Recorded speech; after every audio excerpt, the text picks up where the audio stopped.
In today's video, I'm going to teach you how to get trading permissions at Interactive Brokers.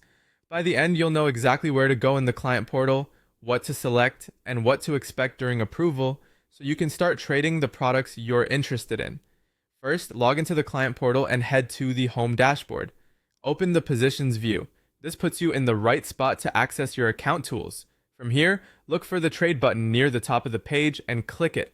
That opens the trading menu where you can manage what products your account is allowed to trade. In that menu, choose Trading Permissions. This takes you to the configuration page. You'll see a list of product categories. Find the product you want to trade, such as futures, options, cryptocurrencies, or others, and click Request next to it. This tells the system which product type you're applying to trade. You can request more than one if you need to, but it's best to pick only what you plan to use. After selecting a product, you'll be asked to choose the specific markets or regions where you want to trade that product. For example, you might select the United States for options or another region that matches your strategy. Selecting only the markets you genuinely plan to access keeps things cleaner and may reduce back and forth later. When you're ready, click Continue. You'll see disclosures and agreements related to the product and the markets you selected. Take a moment to read them carefully, then provide any requested details about your trading experience. Answer honestly and accurately, as this information helps determine eligibility. When everything looks correct, digitally sign where required and click Save to submit your request.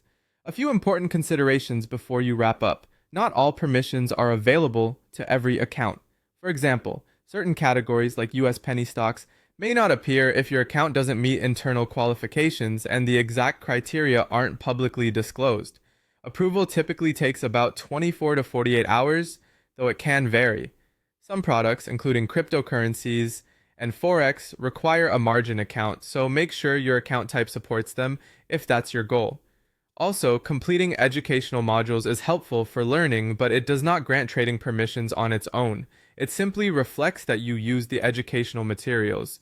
Once submitted, keep an eye on your messages or notifications in the portal for status updates. If something is missing, the system will prompt you. That's it. You've requested trading permissions. Take your time with the disclosures, keep your information up to date, and you'll be ready to trade as soon as your permissions are approved.